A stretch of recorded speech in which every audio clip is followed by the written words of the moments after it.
Hello मेरे प्यारे बच्चों। तो चलिए आज हम लोग स्टार्ट करते हैं क्लास 12 केमिस्ट्री के कुछ महत्वपूर्ण प्रश्नों को लेकर आए हैं, है ना। जो ये ऐसे प्रश्न हैं जो कि आपके एग्जाम में हूबहू देखने को मिलने वाले हैं, है ना। और ये आपका जो केमिस्ट्री चैप्टर नंबर 1 से एकदम से इम्पोर्टेंट प्रश्न होने वाले हैं, है ना। और ये VVI सब्जेक्टिव है ना। तो चलिए हम लोग आगे चलते हैं, है ना। तो ये चैप्टर का नाम है ठोस अवस्था, है ना। चैप्टर का क्या नाम है? ठोस अवस्था। ठीक है। तो कलर थोड़ा सा हम कॉम्बिनेशन से रखते हैं, है ना।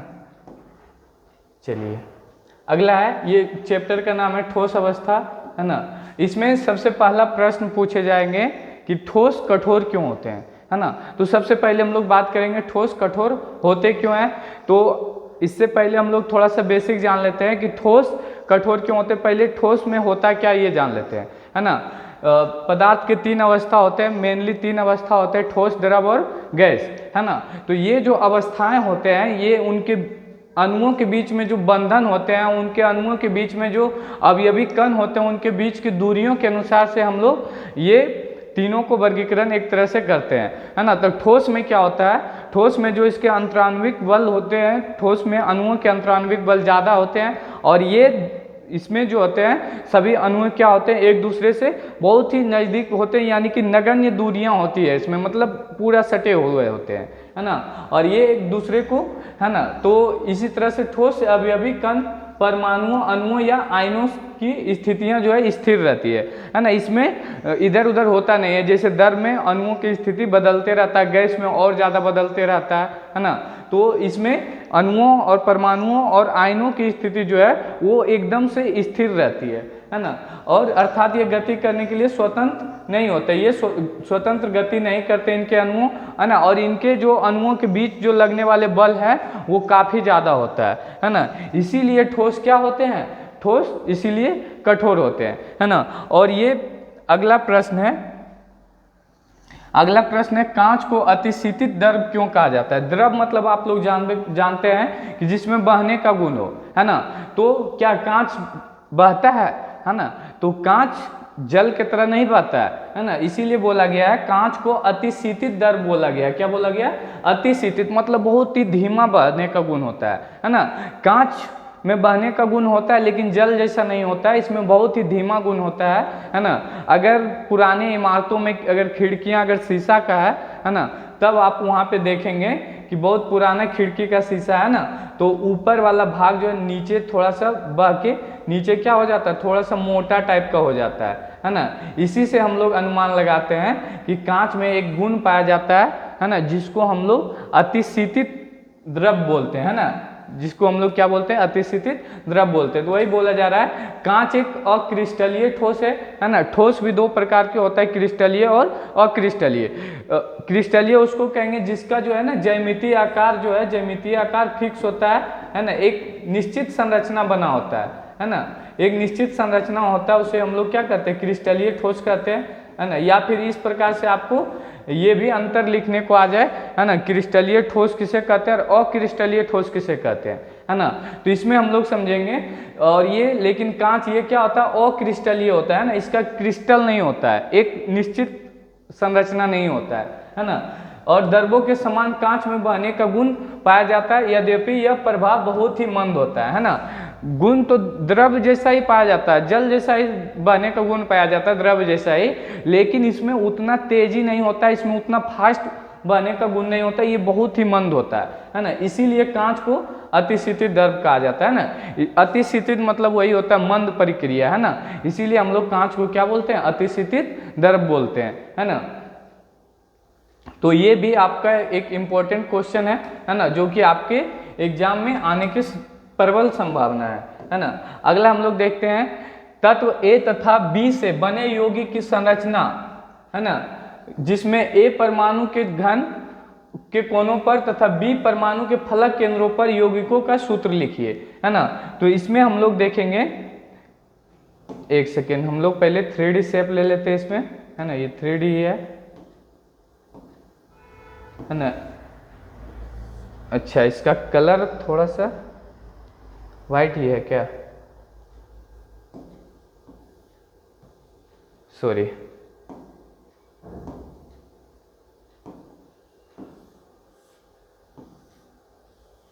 ये कलर इसका वाइट हो जा रहा है जिसके कारण से आप लोग को दिख नहीं रहा होगा,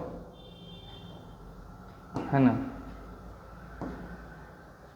चलिए, ये आपको लोग को दिखने वाला घन आ गया। ये क्या है? एक घन है। क्या है? एक घन है ना।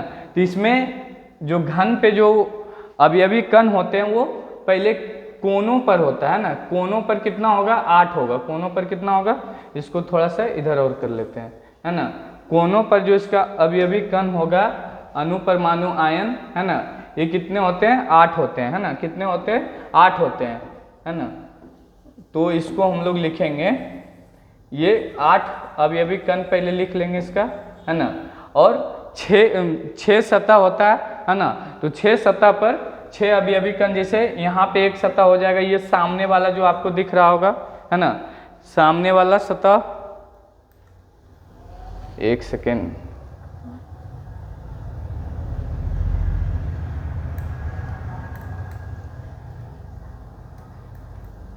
लाइट को भी अभी खराब होना था, कोई नहीं, सुधार लेते हैं अभी तुरंत।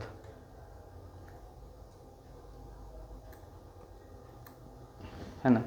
चलिए, अब क्या है, इसके जो ये सामने वाला सतह है, फिर आपको इधर एक सतह दिख रहा होगा, है ना, और फिर ऊपर से सतह है, फिर पीछे से एक सतह दिख रहा होगा, फिर आपको ये लेफ्ट साइड राइट साइड से दिख रहा होगा, एक नीचे से। टोटल इसमें 6 सतह होता है ना। तो इसमें हम लोग पहले लिखेंगे, चूंकि ए परमाणु के, है ना, ए परमाणु के, चूंकि ए परमाणु के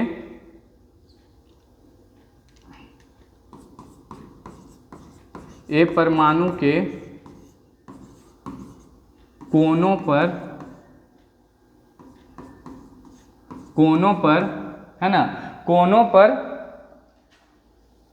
ए परमाणु के कोनों पर अवयवों की अवयव, है ना,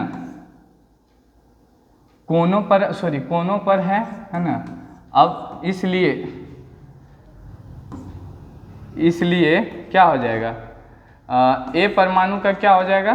कितना हो जाएगा? इसमें टोटल 8 कोना है ना। और 8 कोना पर कितना? एक एक करके 8 है ना। इसलिए इसको काटेंगे तो कितना आ जाएगा? 1 आ जाएगा, है ना। और इसीलिए फिर लिखेंगे, चूंकि बी परमाणु फलक केंद्रों पर, है ना, बी परमाणु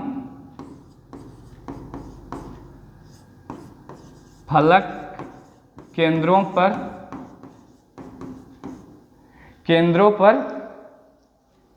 है ना। बी परमाणु कहाँ है? फलक केंद्रों पर है ना। तो इसका जो है टोटल कितना, मतलब 2-2 करके बनेगा सतह, है ना। एक ये सतह और ये सतह एक हो जाएगा, फिर ये एक हो जाएगा, फिर इधर एक, मतलब इसको कितना हो जाएगा? इसलिए, है ना, एक परमाणु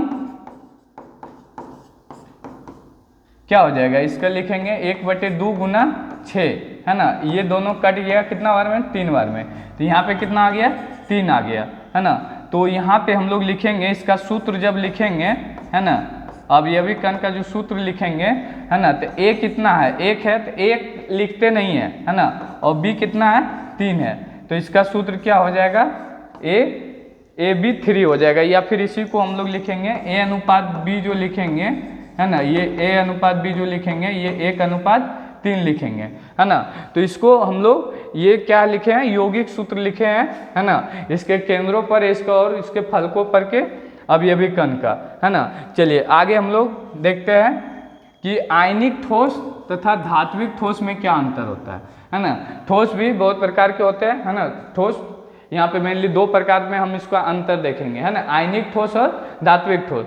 आयनिक ठोस क्या होगा? इसमें आयन होंगे, है ना, और ये गति करने के लिए स्वतंत्र नहीं होता है ना। और इसमें संयोजी इलेक्ट्रॉन क्या होते हैं? मुक्त होते हैं, है ना। धात्विक ठोस में क्या होता है? संयोजी इलेक्ट्रॉन होता है, और इसमें आयनिक ठोस में क्या होता है? आयन होता है। और अगला हम लोग बात करते हैं, ये केवल जलीय अवस्था में चालन कार्य करता है। जो आयनिक ठोस होते हैं वो सिर्फ जलीय, जैसे NaCl हो गया, है ना। जैसे हम लोग बात कर लेते हैं NaCl। NaCl ये जो है ना ठोस रूप में विद्युत का कुचालक का काम करता है ना, ये ठोस रूप में विद्युत का चालन नहीं करता है, लेकिन जैसे ही हम इसका अगर जलीय विलयन देखते हैं तो ये क्या करता है, विद्युत का चालन करता है ना। तो ये केवल जलीय विलयन, जलीय अवस्था में ही विद्युत का चालन करता है और ये ठोस अवस्था में भी चालन का कार्य करता है ना। धात्विक ठोस क्या करता है, इसमें मुक्त इलेक्ट्रॉन होते हैं है ना, और ये क्या करते हैं, ठोस अवस्था में भी चालन का कार्य करता है। इनके कणों के बीच स्थिर विद्युत आकर्षण बल होता है ना। और इसमें जो है धात्विक ठोस में क्या होता है, दुर्बल या प्रबल बंध हो सकता है। इसमें दोनों प्रकार के बंध हो सकते हैं, दुर्बल और प्रबल दोनों प्रकार के, है ना। आगे हम लोग बात करते हैं स्टाइकियोमेट्री दोष क्या है ना। ये बहुत ही इंपॉर्टेंट है ना, इसको आप लोग एकदम इम्पोर्टेंट से याद करके रखिएगा। और ये कितने प्रकार के होते हैं, है ना। इसमें हम लोग इसका मेनली 2 प्रकार का चर्चा किए हैं, फ्रैंकल दोष और शॉर्टकी दोष, है ना। तो किसी यौगिक के क्रिस्टल में उपस्थित हुआ दोष जिसके कारण यौगिक में धनायन एवं ऋणायन का अनुपात यौगिक के अनुसूत्रों के समान ही रहता है ना। स्टाइकियोमेट्री दोष में क्या होता है, इसका जो यौगिक में धनायन है और ऋणायन अगर समान मात्रा में है, इसी को हम लोग स्टाइकियोमेट्री दोष कहते हैं। यह दोष 2 प्रकार के होता है, मेनली 2 प्रकार के होता है, फ्रैंकल दोष और एक शॉर्टकी दोष। तो फ्रैंकल दोष कब होगा, जब आयनिक ठोस में उपस्थित आयन अपना स्थान छोड़कर अंतरकाशीय छिद्र में चला जाएगा, है ना। यानी कि यहाँ पे देखिए ये क्या है, प्लस माइनस अपना क्या है, आयनिक ठोस अपना आयन जो है ये प्लस आयन और माइनस आयन, है ना। आयन 2 प्रकार के होते हैं, है ना, यानी कि चार्ज 2 प्रकार के होते हैं, धन आयन और ऋण आयन। तो इसमें जो ये सिस्टमेटिक बेस है ना, लेकिन यहाँ पे देखिए यहाँ का प्लस देखिए गायब हो गया, है ना, और यहाँ के प्लस गायब होके यहाँ चला आया, यानी कि खाली जगह पर, यहाँ इसका जगह था नहीं, है ना, वहाँ चला गया, है ना। यानी कि ये अपना स्थान छोड़ के अगर अंतरकाशीय स्थान में, ये खाली जगह को हम लोग अंतरकाशीय स्थान कहते हैं ना। ये अणुओं के बीच में, आयनों के बीच में जो खाली जगह है इसको अंतरकाशीय स्थान कहते हैं, है ना। तो यहाँ वाला प्लस देखिए छोड़ के यहाँ चला गया, ये अंतरकाशीय स्थान में चला गया, है ना। तो इस प्रकार से जब दोष उत्पन्न होता है तो इसको हम लोग क्या कहते हैं, फ्रैंकल दोष कहते हैं। क्या कहते हैं, फ्रैंकल दोष कहते हैं। दूसरा है शॉर्टकी दोष, है ना। दूसरा क्या है, शॉर्टकी दोष। जब आयन ठोस में उपस्थित आयन अपने स्थान से क्या हो जाते हैं, विलुप्त हो जाते हैं, है ना। और ये समान आयन अगर विलुप्त हो रहे हैं तो वो हम क्या कहेंगे, ये शॉर्टकी दोष है ना। अगर जितना धन आयन गायब हुआ, जितना ऋण आयन गायब हुआ, है ना, तो उसको हम लोग क्या कहेंगे, उसको हम लोग शॉर्टकी दोष कहेंगे। जैसे यहाँ पे देखिए, यहाँ पे प्लस आयन था और यहाँ देखिए माइनस आयन था, है ना। ये दोनों क्या हो गया, गायब हो गया। यहाँ देखिए खाली स्थान हो गया, है ना, रिक्त हो गया, है ना। तो उसको हम लोग क्या कहेंगे, शॉर्टकी दोष कहेंगे। उसको क्या कहेंगे, शॉर्टकी दोष कहेंगे। ये भी बहुत इंपॉर्टेंट चीज़ है ना, याद रखिएगा आप लोग। चलिए अगला है एकल कोष्ठिका घनत्व, है ना। एकल कोष्ठिका घनत्व का, है ना, एकल कोष्ठिका घनत्व का मूल प्रतीकों के साथ लिखिए, है ना। तो एकल कोष्ठिका घनत्व को हम लोग रो से सूचित करेंगे, है ना। रो बराबर क्या हो जाएगा, रो बराबर हो जाएगा आपका Z गुना M बटे, है ना, Z गुना M बटे, है ना, AQ गुना NA, है ना, NA ये हो जाएगा इसका फॉर्मूला, है ना। इसका एकल कोष्ठिका घनत्व का क्या हो जाएगा, ये फॉर्मूला। जहाँ पे आप लोग को अभी हम बताए थे, ये रो क्या है, रो बराबर क्या है, जहाँ रो क्या है, एकल कोष्ठिका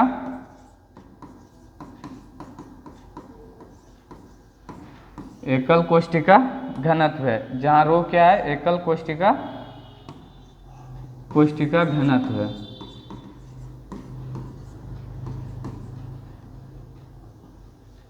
अगला है M क्या है, M इसका क्या हो जाएगा, मोलर द्रव्यमान हो जाएगा। एकल कोष्ठिका का M क्या हो जाएगा, तत्व का मोलर द्रव्यमान, है ना, तत्व का मोलर द्रव्यमान।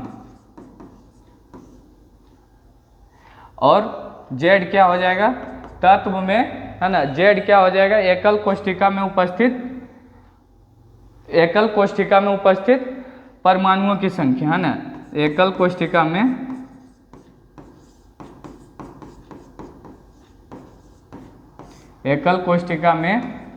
उपस्थित परमाणुओं की संख्या, है ना, एकल कोष्ठिका में उपस्थित परमाणुओं की संख्या, है ना, इसको हम लोग क्या सूचित करेंगे, Z से, है ना। और ए क्या है, ए है जो घन बनता है, वो ये कोर की लंबाई हो जाएगा, ये क्या हो जाएगा, कोर की लंबाई हो जाएगा, है ना। और Na क्या हो जाएगा, एवोगाड्रो संख्या हो जाएगा, है ना। और ये ए हो जाएगा कोर की लंबाई, है ना, और AQ हो जाएगा कोर का आयतन, है ना, ये कोर का आयतन, है ना। और Na क्या हो जाएगा, एवोगाड्रो संख्या, है ना। आगे हम लोग चलते हैं, क्रिस्टलीय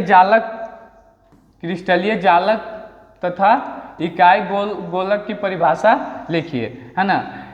इकाई सेल है, ये सेल है, है ना, इकाई सेल लिखा हुआ है, इकाई सेल का परिभाषा लिखिए, है ना। तो क्रिस्टलीय जालक का परिभाषा क्या होगा कि क्रिस्टलीय जालक में अवयवी कण एक त्रिविमीय एवं नियमित निश्चित व्यवस्था में होते हैं, है ना। और यह अवयवी कण एक विमीय व्यवस्था में क्रिस्टल जालक कहलाता है ना, विमीय व्यवस्था। जैसे इस प्रकार से अगर कोई क्या है, क्रिस्टल है ना, तो इसमें पूरा इसी तरह से क्रिस्टल मिलके क्या होगा, बना हुआ रहेगा, छोटा छोटा क्रिस्टल मिलके ये बड़ा क्रिस्टल बना होगा, है ना। तो इसी को हम लोग क्या कहेंगे, क्रिस्टल जालक कहेंगे, क्या कहेंगे। और इसमें एक नियमित और एक क्या है, एक व्यवस्थित मतलब व्यवस्था से क्रिस्टल जालक का निर्माण करता है। अगला है इकाई सेल, है ना। क्रिस्टल जालक का हुआ छोटा से छोटा भाग जो संपूर्ण क्रिस्टल का क्या करता है, प्रतिबिंब हो, उसे हम लोग एकल क्रिस्टल कहते हैं। यानी कि एकल क्रिस्टल या फिर इकाई सेल उसको कहेंगे जिसमें मतलब जो छोटा इकाई सेल है उसी प्रकार का मिल के बड़ा इकाई सेल बनता है ना। उसी को हम लोग क्या कहते हैं, उसी को हम लोग इकाई सेल कहते हैं ना। छोटा कोष्ठिका से मिल के जो बड़ा मतलब सेम उसी के जैसा दिखता है उसको हम लोग क्या कहते हैं, उसको हम लोग एक इकाई सेल कहते हैं ना, उसको हम लोग क्या कहते हैं, इकाई सेल। आगे है बिंदु दोष किसे कहते हैं। अगला प्रश्न रहेगा आप लोग का, बिंदु दोष किसे कहते हैं, है ना। अगला रहेगा बिंदु दोष, है ना। प्रश्न, बिंदु दोष किसे कहते हैं,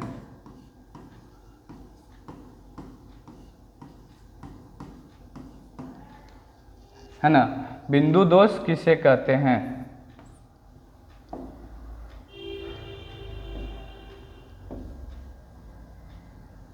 है ना।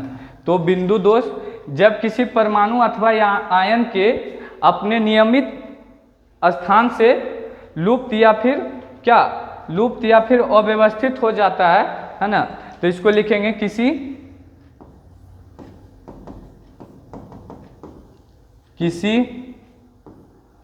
किसी परमाणु अथवा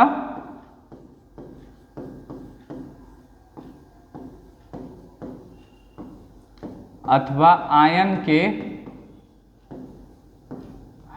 परमाणु अथवा आयन के अपने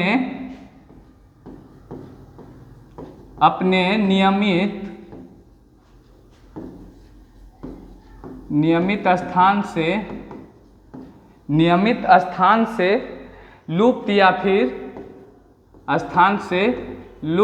फिर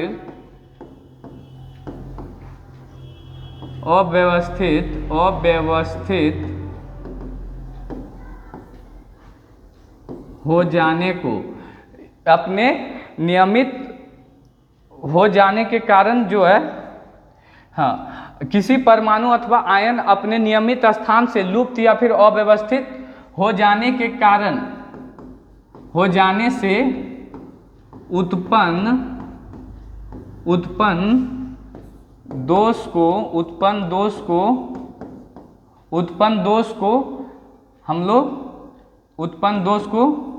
बिंदु दोष कहते हैं ना। उत्पन्न दोष को क्या कहते हैं? उत्पन्न दोष को बिंदु दोष कहते हैं, है ना। तो ये हो गया बिंदु दोष। अगला क्वेश्चन रहेगा, है ना, एफ केंद्र किसे कहते हैं, है ना। एफ सेंटर या फिर एफ केंद्र किसे कहते हैं? चलिए, एफ सेंटर या फिर एफ केंद्र किसे कहते हैं? एफ केंद्र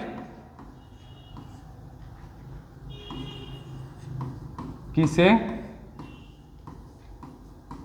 कहते हैं, है ना। एफ केंद्र किसे कहते हैं, है ना। तो जब भी किसी क्रिस्टल से, है ना, जब भी किसी क्रिस्टल से इलेक्ट्रॉन का जब भी किसी क्रिस्टल से, है ना, ऋणायन क्या होता है, लुप्त हो जाता है या फिर गायब हो जाता है ना। तो उसके जगह पे विद्युत ऋणात्मकता को या फिर विद्युत उदासीनता को बनाए रखने के लिए वहाँ पे क्या आ जाता है, इलेक्ट्रॉन आ जाता है ना। तो उसी को हम लोग क्या कहते हैं, एफ केंद्र दोष कहते हैं या फिर एफ केंद्र कहते हैं, है ना।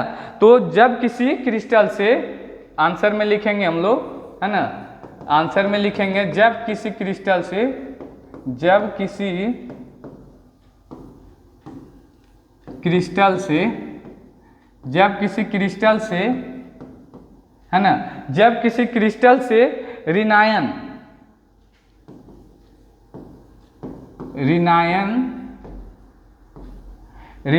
क्या हो जाता है, ऋणायन अपने स्थान से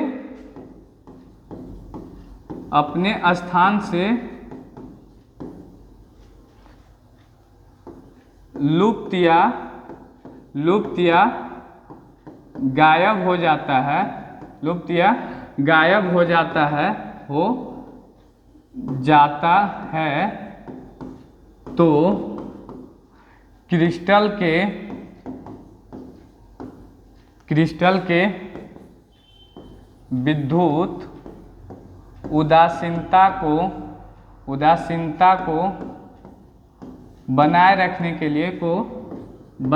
रखने के लिए उस स्थान पर इलेक्ट्रॉन आ जाता है, तो उसे एफ सेंटर या फिर एफ केंद्र कहते हैं, है ना। एफ सेंटर या फिर एफ केंद्र कहते हैं, है ना। और एक क्वेश्चन और इम्पोर्टेंट हो जाता है, थोड़ा सा राइटिंग एडजस्ट कर लीजिएगा, उतना आपको बढ़िया नहीं लग रहा होगा, धीरे धीरे ठीक लगने लगेगा, है ना।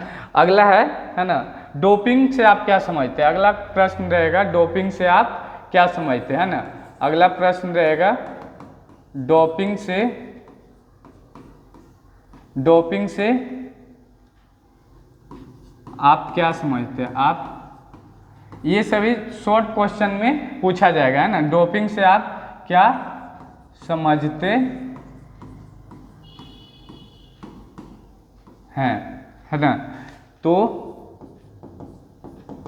जब भी किसी क्रिस्टल में हम, है ना, जब भी किसी शुद्ध क्रिस्टल में, है ना, जब भी किसी क्रिस्टल में हम लोग अशुद्धियाँ को मिलाते हैं या फिर कोई भी चीज़ में हम अगर अशुद्धियाँ को मिला रहे हैं, तो उसी को हम लोग क्या कहेंगे, डोपिंग करना कहेंगे। क्या कहेंगे? डोपिंग करना कहेंगे, है ना।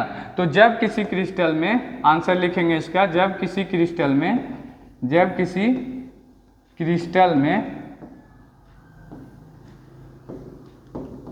में अशुद्धियाँ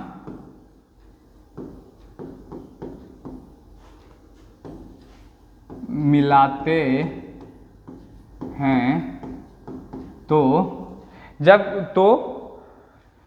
मिलाने की क्रिया को मिलाते हैं, तो मिलाने की